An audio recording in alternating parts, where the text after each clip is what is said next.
Hey everyone, it's Rebecca. I'm here on Monday and I'm here somewhere different than I usually come live. I'm in my kitchen, this corner. You've got my bags set up. I just went grocery shopping. We had a very full weekend with camping. And so, sorry, my computer is doing all sorts of great things, which I don't really understand. So hopefully this works. So I thought I would just show you a little bit about what I'm eating this week and how the process works, because I know sometimes people say it's so hard, it's so time consuming, and I want to demystify it a little bit. What can you eat? What should you eat that would be easy? And I'll talk a little bit about the process too. I always make a weekly dinner plan. I have aspirations to make a monthly dinner plan, but right now I make a weekly dinner plan and I try to make sure that it fits with what our calendar is. We've got a really busy calendar with boys going this way and that way, and my husband will work late. I teach class at night. All the things that are going on, I need to make sure that the food that I'm making, I can prepare in the time that we have. We have one night a week that we go out to eat. My boys want pizza, so they can have pizza one night a week. That's what they want. So we do that. And then the rest of the nights, I make sure that I'm cooking at home. And cooking at home can be something really easy. Tonight I'm making stir fry. So I'm gonna, what I'm gonna do is I'm gonna make rice tonight while I'm working. It can be cooking while I'm working. And it's really simple. I'll show you some of the things. It can be, I usually get, and I go to Trader Joe's because it's less expensive. Oh, I can see Steph is here. A few people are here. Hello, everybody. Steph's here. Kelsey's here. Beth's here. Nancy's here. Hello. Yeah, it is really exciting. So I always buy organic if it's possible. Today I was noticing that Trader Joe's didn't have organic tomatoes, so I buy regular. I try to buy organic. But one of the things that I always put in my stir fry is zucchini, so I want to make sure that I have that on hand. I also, now I'm going to be digging through, want to make sure that I have a good quality olive oil to cook in, or you can use coconut oil or avocado oil. I find that the olive oil is a little bit more mild and that they're more likely to eat food that's cooked in this. It's also really good for the tofu. I usually use tofu in my stir fry as well. So I make sure I have an olive oil. I also use, this is something that you can decide, you can choose something else, but we use tofu. My husband and I are vegan. We don't eat any animal products. I will say my husband does, and I do occasionally have honey. That's the one thing that we use. How do you find good quality olive oil? So this is something that's really important. It's hard to see in a lot of bottles. They've been really tricky about this to make sure that it's kind of a green in color. You want to buy a smaller bottle, not one of those big jugs, because olive oil can go rancid if it's left out, especially if it's left out for a really long time. A week, a couple of weeks, not a big deal, but if it's sitting in your cabinet for months, I would suggest buying a smaller bottle. I like to make sure that it is cold pressed and extra virgin if I can. I was just looking at this going, I wonder if this is actually that. Sometimes I buy Trader Joe's, sometimes I buy Newman's organic. So this is cold pressed, but it's not extra virgin. So maybe next time I won't buy that. But that's what I would say is good quality. You can also play around with a flavor and see which one you like better. But cold pressed, extra virgin, and a mild greenish color are usually good ways to tell if it's high quality.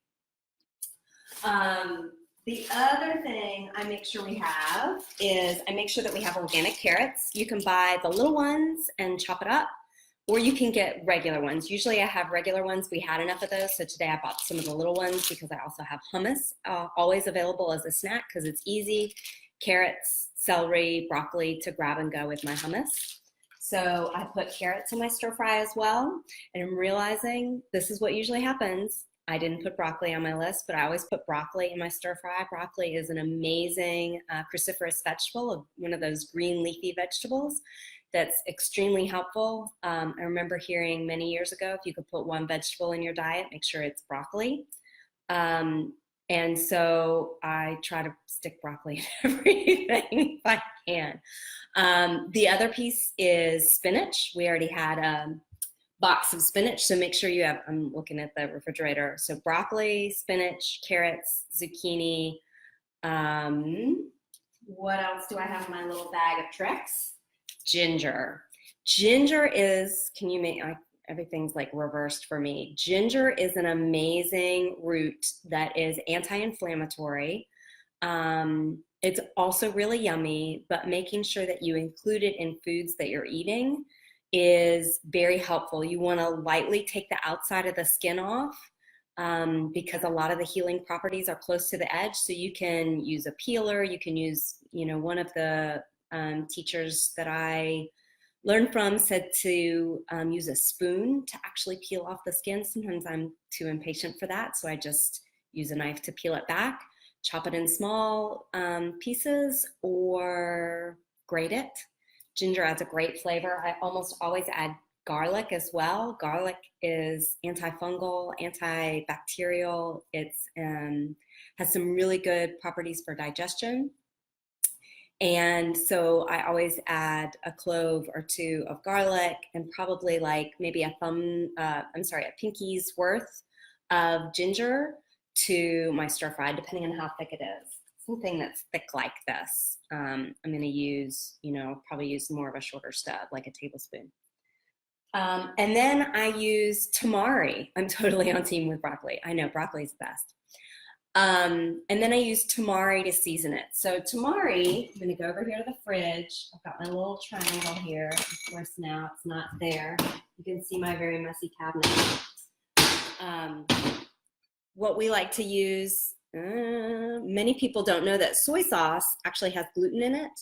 And so if you're trying to go gluten-free, you have to be really careful with what you have to read the labels. Gluten for us is inflammatory because a lot of my family reacts to gluten in a way that creates inflammation, stomach upset, aches, pains. So reducing inflammatory substances can help you do things like reduce pain or lose weight sometimes. So we use tamari. So an easy way then is to make sure you have rice separate, you stir fry tofu in olive oil, and you just add all the vegetables in the pan. It's a great one-step meal. I know I can do other things while I'm cooking the rice or cook it ahead of time, and that's great, and then you toss it all in. So it's really easy. So I was, I'm always thinking, what am I going to eat this week? And before we planned our meals weekly ahead of time, I would miss things at the grocery store. I felt like I was always running to the grocery store. And then it did take a lot of time, but I spend maybe an hour and a half grocery shopping each week. I probably spend 30 minutes total for planning. And then I spend about 30 minutes most nights cooking. Sometimes it's a little bit longer, like I'll start the rice. It'll take 5 minutes to start the rice.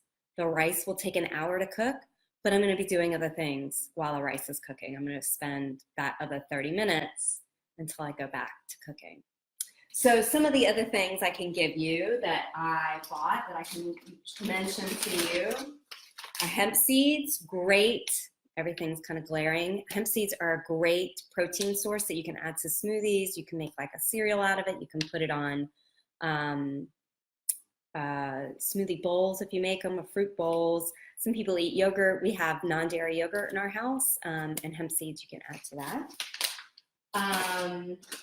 What else do we have? We always have lots of good ways of eating nuts. Nuts are a fantastic way to help satiate you because of the fat that's in the system. My boys love when it's mixed with dried fruit. I always try to make sure that I don't have too much dried fruit because I'm hypoglycemic. So I have to be careful about that. So watch dried fruit as a place if you have too many, if sugars are a problem for you, but make sure that you have a nice rich source of omega-3 fatty acids and high fat. Walnuts are a great source of that. Almonds can be really helpful too. So that's one of the things that I always buy. What else is in my little bag of tricks?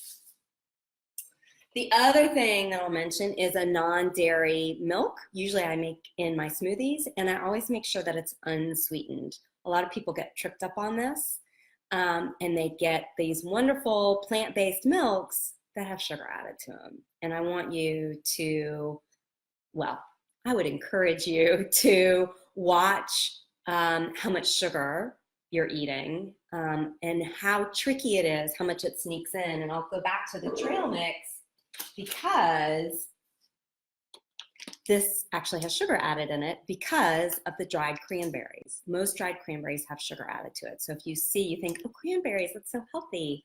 And it is, but if you're trying to cut out sugar, again, watch for those hidden sources of it. I have lots of other fruits and veggies. Like I always get tomatoes. Like I mentioned, they didn't have organic this week, but I buy that anyway. We love red peppers in our foods. It's a nice way to make sure that you have the rainbow of colors with you. I also love avocados. These are a little bit hard, but they were on sale. If you leave them out on your counter for a few days, they ripen up really nicely. So if they're on sale, I'm gonna buy them.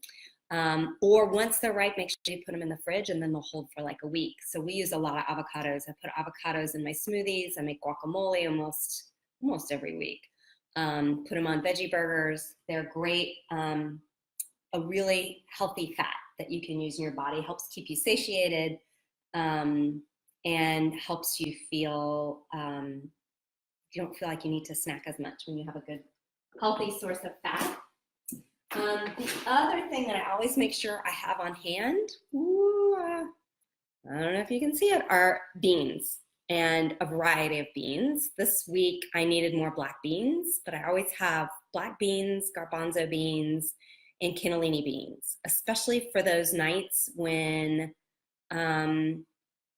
we're like, oh crap, we forgot we have to go to this parent conference meeting or whatever. You can heat up a can of beans like nobody's business and add something that makes them taste a little more interesting. With black beans, I almost always add salsa to them, or spices like cumin or turmeric. With chickpeas, you know, I love to cook them with garlic and lemon and olive oil, and they're just, you know, my kids will eat them like that, or you can roast them if you have more time. So what else do I have in my little bag of tricks? Another fast dinner that we have, if you have little ones that like crispy taco shells, these are gluten-free, so it makes really easy. You're having why are you having an avocado problem, Steph? Is it because you love them? I eat it every day, so I don't see a problem with that. But do make sure, if you're eating only avocados, make sure you vary your fat sources, that you're not just getting it from avocado. Like coconut is a really great fat source, nuts, pumpkin seeds, all of that. So anyway, tacos and black beans. You can see where we're going tomorrow night when we have a band concert to go through at 6:30, is making guacamole with black beans and tacos, and making sure that there's spinach and something fresh. I usually like to even stir fry some vegetables and put them on the tacos. Sometimes the boys will go for that, sometimes they won't. And anything else really exciting in here? Maybe. Another one that I like is just getting like a rice cake, you know, for somebody who's trying to go gluten-free. Oh, you had them in California first. You had avocados in California, and they taste so good there. And you're right, they are totally not as good here. But the trick is to go to, if you have a market that is geared towards more Hispanic foods, they tend to have much better avocados. I will admit that Trader Joe's are not as good as some of the ones. We're trying to cut costs right now. But if in your community you have a Hispanic market, we do, and they tend to have better avocados there, better quality, they taste better. But back to the rice cakes, it's another really great quick idea. You can put hummus on them with spinach and tomato. You can use it as a place like, another thing I love is almond butter. So making sure that you have lots of quick snacks that are healthy, that have low amounts of sugar, if you're trying to avoid inflammation, that don't have gluten. Those are some of the ways. Or if you're trying to turn into a more plant-based diet, that's how you can do it. Okay, so I've been chatting for a long time, and I see, is there anything else that's really fun in here? Everything's kind of, you can get gluten-free pasta. My boys love this. It's only like 10 minutes to cook. It's another easy, they love it in their lunches to have pasta with nuts on the side or pesto on it. They actually really love that. And another one, this is cinnamon. The spices that you use can be huge for what you're eating, and not only what you're eating, but how you are doing. So cinnamon is a great blood sugar balancer. So to have that in the morning, I put cinnamon every morning in my smoothie. I have a green smoothie with no fruit to help keep my blood sugar balanced. It's cucumber, kale, avocado, because I love avocado, and hemp seeds, chia seeds, pumpkin seeds, almond milk, cinnamon, and almond butter. So it's got protein, it has vegetables, and it has something to balance my blood sugar. And omega-3 fatty acids from the chia seeds and the hemp seeds. Okay, so I've given you a lot of information. Let me know if you have any questions about what to eat or what not to eat. If you're looking for ways to include more plant-based options into your diet, I would love to hear what struggles you come up against, what challenges you find, and how you would like to incorporate it. One thing that people don't often know is moving to a more plant-based diet, even if it's not totally, if it's one day a week or one meal a day, there are lots of different ways to do it, is that it actually is one of the biggest things you can do to help the environment. The other biggest thing is not to have children, but sometimes you got to make choices about what you're going to do. So I had children and I choose to eat a plant-based diet to try to help the environment as well as to help my body. So if you'd like to know more about gluten-free, more about plant-based diet, more about how to reduce the inflammation or how reducing inflammation may help you, put it in the comments below. I come back to the comments, I answer the comments. I would love to hear what your struggles are with finding food or with shopping. And I will see you guys later. I hope you have a great rest of your week. Let me know what you're eating. Bye. Now I gotta figure out how to do it. Team No Kids. I hear you, Steph. Bye.